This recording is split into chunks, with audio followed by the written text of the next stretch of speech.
His mother could not afford the visa fee. That is the entire reason she was not in the building. Not distance, not illness, not indifference. A processing charge at a consulate, which the family could not put together in time. So she stayed on an island in the Atlantic and watched on television while her son, 40 years and 12 days old, walked out in Atlanta to face the reigning champions of Europe. He did not have a job. That is not a figure of speech.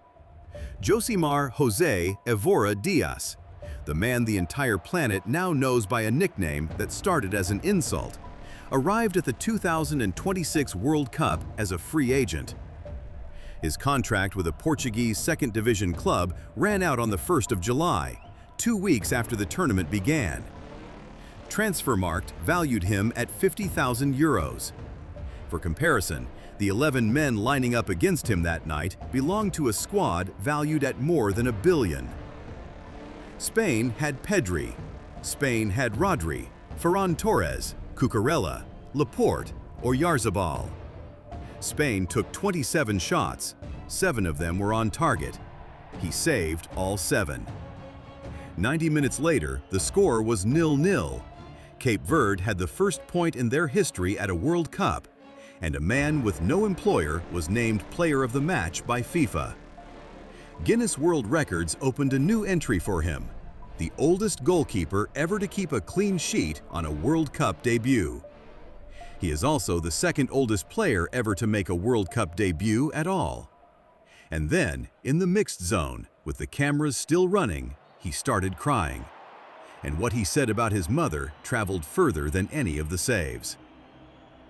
I want to take you through the whole of this, where he actually came from, why a grown man plays for his country with the word grandma printed across his shoulders, what happened in the 11 weeks after that match, because it ends with the largest contract of his life, signed at 40 on a different continent.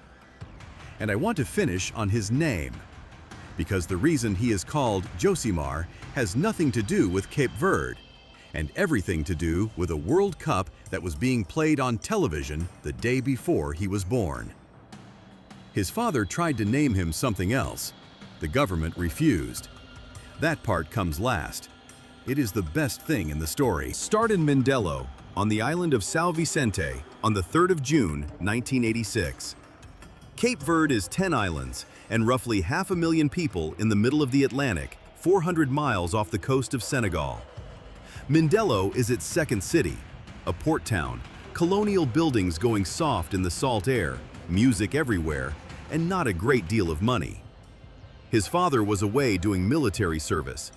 His mother worked all day, every day. So the boy was raised by his grandparents. Hold on to that, because it explains the name the world shouts at him now. He was not a goalkeeper. For the first 16 years of his life, he played outfield, good with his feet, technical, competitive. And he played against boys who were bigger than he was, because he was the smallest in the group and refused to play anywhere else. So they hit him. He told FIFA about it himself in an interview in 2024. They hit him a lot, and when he could not hit back or answer, he went home angry with a face like thunder. And the other boys made a joke out of it. There he goes, running back to his grandmother. The Portuguese word for grandmother is avó. The affectionate diminutive, little grandmother, granny, is Vozinha. That is where the name comes from. It was not a tribute. It was children mocking a small boy for being small. 40 years later, that word is stitched across the back of an international shirt, and half the planet chanted it at a World Cup. Now, the thing that made a goalkeeper out of him was not a decision. It was biology. Somewhere around 16, he grew, and he grew fast. And the smallest boy in the group became a tall one. A coach in Mindelo looked at the height, the reflexes, and that specific refusal to be beaten, and put him in goal more or less against his will. Think about what that means for a career. A goalkeeper's craft is technical and it is drilled. Angles, footwork, when to come, when to stay. The men he would eventually line up against at a World Cup had been doing specialist goalkeeping sessions since they were 8 years old. He started at 16 on an island because he had grown. He signed his first professional contract in 2007. He was 21, an age at which a modern elite goalkeeper is already on a Champions League bench. The club was Batuk FC in Mindelo. 2 years later, he crossed to their historic rivals, CS Mindelense, also in Mindelo. Those were the two biggest clubs on his island, and they were small clubs.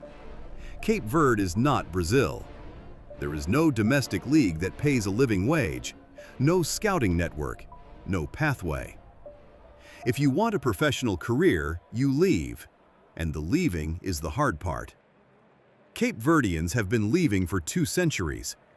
There are more of them living abroad than living on the islands, in Lisbon and Rotterdam and Boston. And the football version of that is a young man with a bag, going to whichever country will file the paperwork. His way out was not Lisbon or Madrid. It was Angola. In 2011, he signed for Progresso do Sambizanga in Luanda. And there, something ridiculous happened. Progresso already had a goalkeeper named Josimar. To stop the team sheets being a mess, somebody suggested he put his nickname on his shirt instead. So a childhood insult, invented by boys in an alley in Mindelo to make him cry, became his professional name, printed, official, on his back, because of an administrative clash in a squad list in Luanda. He has worn it ever since. And the road it was about to take him down was longer than anyone would sign up for. Here is the career, in full, and I want you to notice what is missing from it. Angola, then Moldova in 2015 with Zimbru Chisinau, then Portugal in 2016, Gil Vicente, then Cyprus, 5 seasons, from 2017 to 2022 at AEL Limassol, over 100 appearances, the most stable years he ever had. Then Slovakia, AS Trencin, 2 years. Then back to Portugal in 2024 to Desportivo de Chaves in the 2nd division. 10 clubs, almost 20 years. Moldova, Cyprus, Slovakia, leagues that no broadcaster in London or New York has ever paid to show. What is missing is a big club, not a small big club, any big club. No Champions League, no Premier League, no Serie A. In 2 decades of professional football, he won exactly 1 trophy, the Cypriot Cup in 2019. Understand what that career actually is. It is a man packing a bag every 2 or 3 years for a country whose language he does not speak, to keep goal in a stadium that holds 8,000 people, while his mother, back in Mindelo, follows all of it down a telephone line. Moldova, Portugal, Cyprus, Slovakia, 20 years of that. There is a version of this story where that is the whole story, and it is the version almost every player like him gets. A long, decent, invisible career in the leagues nobody watches, and then a quiet finish somewhere back home, and nothing else. Most footballers are not tragedies, and they are not fairy tales. They are this: 20 years of work that never once appears on a highlights channel, and then it ran out. The Chavez deal was up, he was 39 turning 40, and the phone did not ring. That is the unemployment I opened this video with. It was not a colorful detail. It was a man walking into the biggest fixture of his life without knowing where he would be working in September. And you should understand who was standing in front of him. Cape Verde had never played at a World Cup before. 500,000 people, 10 islands in the middle of the Atlantic, and a squad whose best-known name played his club football in Greece. This was not a golden generation arriving late. It was a country reaching a World Cup for the first time in its history, and drawing the reigning champions of Europe in its opening match. The 15th of June, 2026. Mercedes-Benz Stadium, Atlanta. Group H. What Spain did to Cape Verde that night was not a football match. It was a siege. 74% possession, 800 completed passes against 278, 11 corners to 1. The expected goals model finished at 2.1 for Spain and 0.2 for Cape Verde. 0.2. That is the statistical way of saying a team had no business being level. And what I am about to tell you is the single fact I would ask you to leave a like and subscribe for, because it is the number that makes this whole story make sense. In the 65th minute, Ferran Torres, a forward who would go on to score the winning goal in the World Cup final, was left in front of an open goal and put it wide. By the 93rd minute, Pedri had been booked for a foul that was pure frustration. On the touchline, Luis de la Fuente had run out of gestures. Spain were not beaten by talent that night. They were beaten by a 40-year-old refusing to be scored against. Not everyone tells it that way, and this is the argument worth having. One reading is that this was one of the great individual goalkeeping performances in World Cup history. 7 saves on target, none conceded, against the European champions. The other reading is that Spain wasted a hatful of chances, and any competent keeper behind that much luck ends up with a clean sheet. Guinness took the first view. A large part of the Spanish press took the second. You watched the same match they did. When the whistle went, Cape Verde had a point, and Vozinha had a world record. There is one more line on that record worth having. He is the second oldest man ever to make a World Cup debut. The only name above his belongs to Essam El Hadari, the Egyptian goalkeeper, who did it at 45 and conceded 3 times that afternoon. Then the cameras found Vozinha in the mixed zone, and the story stopped being about football. He was crying. A reporter asked him why. He said his mother could not come because of the visa. He said the money they had to pay for the visa, they had not managed to get together in time. He said he would have liked her to be there, and then, immediately, that he was very happy anyway, and very happy for all the Cape Verdean people. That was it. No complaint, no blame. A man who had just held off the champions of Europe, explaining on camera that his mother missed it over an administrative fee. It went around the world in hours. And then something genuinely strange happened. The government of the United States intervened.